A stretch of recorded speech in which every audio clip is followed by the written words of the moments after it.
দামি মানুষ তো এই জমিনে নাই, কারণ ইমানদার না থাকলে এই দুনিয়া ধ্বংস করে দেবে আমাদের। এতে এর চেয়ে দামি মানুষ আছে? এই দুনিয়া টিকানোর জন্য ইমানদার লাগবে। ওই ইহুদি খ্রিস্টানদের জন্য টিকানোর জন্য ওদের মসনদ আমাদের লাগবে, নাহলে তো ওদের ওদের মসনদ থাকবো না। আল্লাহ পাক ধ্বংস করে দিয়ে কিয়ামত কায়েম করে দিবে। এই যে আমাদের সমাজ ব্যবস্থা থেকে ভালো মানুষগুলো সরাইলো, এই যে আগাছা জন্মাইলো, এখন আমরা যদি শক্ত হই তাইলে কি দাঁড়াইব? এই যে খারাপ মানুষগুলো সমাজে, এখন মানুষগুলো কিন্তু এখন আমাদের সমাজ ব্যবস্থা থেকে মানুষ কিন্তু ভালো চায়, মানুষ ইসলাম চায় না। যে কোনো মূল্যে আমরা যে কোনো মানুষের জিজ্ঞেস করবো, সবাই বলবে যে ভাই এইবার যাতে ইসলাম ক্ষমতায় যায়। আমি ওই যে গ্রেজে কাজ করে বিএনপি করে, কয় আমার আগে করে সব বিএনপি, কিন্তু কয় ভাই এইবার আমি ভোট ইসলামের পক্ষে যাবেন, এইবার এই বিএনপি রে আর দিতেছি না। আমার আগে করে সব বিএনপি, আমার পরিবারের মধ্যে সব বিএনপি, আমি সারা জীবন বিএনপি করছি, কিন্তু আমি বিএনপিকে দিব না।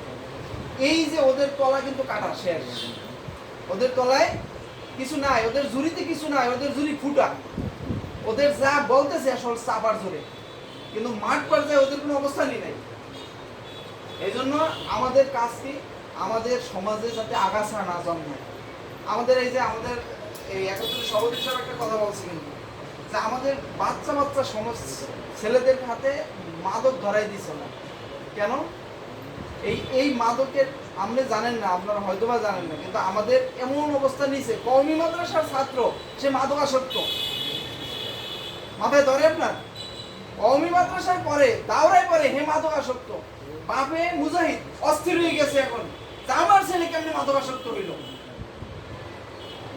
আমাদের নগরের সভাপতি সাহেব আমার কইতেছে, ভাই এই ঘটনা, যদিও থানার নাম বলে নাই, কিন্তু এই ঘটনা এখন মাদকাসক্ত নিরাময় কেন্দ্র আছে না, এরকম আপনার পরিচিত জানা থাকলে ভালো একটা এরকম একটা সন্ধান দেন আমাদের। আচ্ছা বলেন তো, কওমি মাদ্রাসা থেকে যদি মাদকাসক্ত হয়, তাহলে আমাদের জেনারেল শিক্ষিতের অবস্থাটা কি? কোন অবস্থা আছে? তাহলে এরাই তো আমাদের সমাজের ভবিষ্যৎ নেতৃত্ব দিল। তাহলে এখন পরিকল্পিতভাবে আমাদের মধ্যে নেশা ঢুকিয়ে দিতেছে, পরিকল্পিতভাবে। এখন আমরা যদি এখনো সজাগ না হই, তাহলে এই নেশা ছড়াইতে ছড়াইতে আমার ঘরে যে ঢুকবে না, এই গ্যারান্টি আমি দিতে পারবো? আমার ছেলের তো আমি সাথে সাথে রাখতে পারবো না, পারবো? আমার ছেলের বন্ধু বান্ধবের সমাজের বন্ধু বান্ধবের সাথে মিশবে, সমাজের সাথে মিশবে, মেশার পরে কি দাঁড়াইবো? কারণ বন্ধু বান্ধব সমাজটা তো নেশাগ্রস্ত, কারণ ওরা তো পরিকল্পিতভাবে নেশার মধ্যে জড়াই দিছে। কারণ আমার ছেলে যে নেশাগ্রস্ত হইব না, আমার সংসার যে তছনছ হইব না, এই গ্যারান্টি কে দিবে? এই গ্যারান্টি দেওয়ার কোনো কায়দা নেই। এই জন্য আমরা অন্তত পক্ষে আমরা এখন থেকে মাঠে সজাগ থাকবো ইনশাআল্লাহ। আর আগামী নির্বাচনে ইনশাআল্লাহ আল্লাহ রহমতের উপরে ভরসা করে বলতে পারি, আমরা যদি সোচ্চার থাকি, তাহলে আগামী নির্বাচনে ইনশাআল্লাহ বিজয় হবে ইসলামের। ইনশাআল্লাহ। এখন আমরা দুনিয়া করব, দুনিয়া আখিরাতের শস্য ক্ষেত নাকি? আমরা দুনিয়া করব, কিন্তু কতটুকু করব? দুনিয়া এবং আখিরাত এটা যাতে সমান থাকে, দুনিয়া এবং আখিরাত এটা যাতে সমান থাকে। আমি বলতে পারেন দলিল কি? আমরা মোনাজাতে দোয়া করি না, রব্বানা আতিনা ফিদ দুনিয়া হাসানাতাও ওয়া ফিল আখিরাতি হাসানাতাও ওয়া কিনা আযাবান নার। আমরা দুনিয়ায় হাসানা চাই, আখিরাতেও হাসানা চাই। তাহলে দুনিয়ার কাজ আর আখিরাতের কাজ যাতে অন্তত পক্ষে সমান সমান থাকে, বেশি না হইলেও আখিরাত অন্তত পক্ষে যাতে সমান সমান থাকে। তাইলে কি দাঁড়াইব? আমার ব্যালেন্স থাকবো। এখন আমি যদি খালি দুনিয়াই চিন্তা করি, আখিরাত নিয়ে কোনো ফিকিরই না থাকে, তাইলে তো আমি হারিয়ে গেলাম নাকি? এই জন্য আমরা অন্তত পক্ষে আল্লাহ পাকের যে আয়াত, দুনিয়া এবং আখিরাতের সমন্বয়ে যে ব্যালেন্স, এই ব্যালেন্সটুকু যাতে আমরা ঘুমাবো, আমরা কাজ করব, কিন্তু আমার দিলের মধ্যে ফিকির থাকবে। মুমিনের দিল তো আল্লাহর সাথে লটকানো থাকে। মুমিন হাঁটে চলে খায় ঠিকই, কিন্তু দিলে দিলে সবসময় পরিকল্পনা, আমার মাওলার কেমনে পাই হালকায় যাই, নামাজে যাই, মাসিক ইজতেমায় যাই, এই যে দিনের জন্য দেখেন আমাদের সময় দাম আছে না? এই সময় কোরবানি করে আমরা এখানে বসে রয়েছি কেন? কিসের আশায়, কিসের নেশায়? দেখিনি মাওলারে ভাই, এই তো আশা। যদি মাওলার পাইয়ে যায়, তাহলে তো দুনিয়া কামিয়াব, আখিরাতেও কামিয়াব।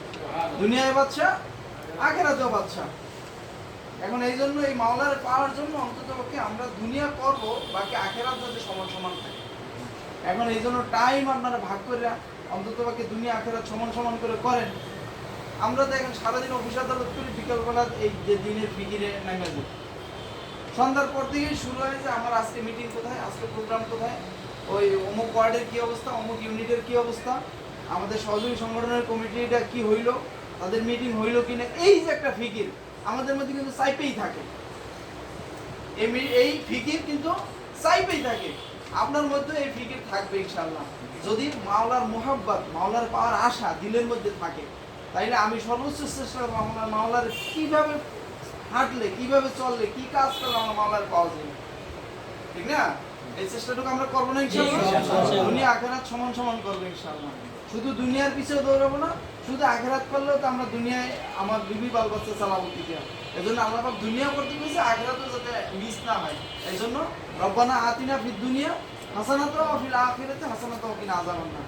দুনিয়াও চাইছে, আখেরাতও চাইছে, জাহান্নামের আযাব থেকেও মাপ চাইছে। আল্লাহ পাক সব ব্যবস্থা আমাদের জন্য রাখছেন। বাকি আমরা এখন আমাদের সাজাই একটু চলা, এইগুলো কাজ। বাকি আমরা দোয়া করি আপনাদের জন্য, আমরা আমাদের জন্য দোয়া করেন। আল্লাহ পাক যাতে আমাদেরকে কাঁধে কাঁধ মিলে আল্লাহ পাকের জান্নাতে যাওয়ার তৌফিক দান করেন। আর আমাদের জন্য এই নতুন কমিটির জন্য আমার অগ্রিম শুভেচ্ছা থাকলো।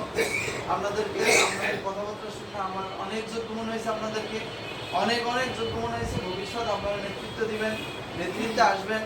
আমরা দোয়া করি আল্লাহ পাক আপনাদেরকে আরো যোগ্যতা দান করুক। আমিন। আর বাকি সবাইরে এখন মোনাজাত।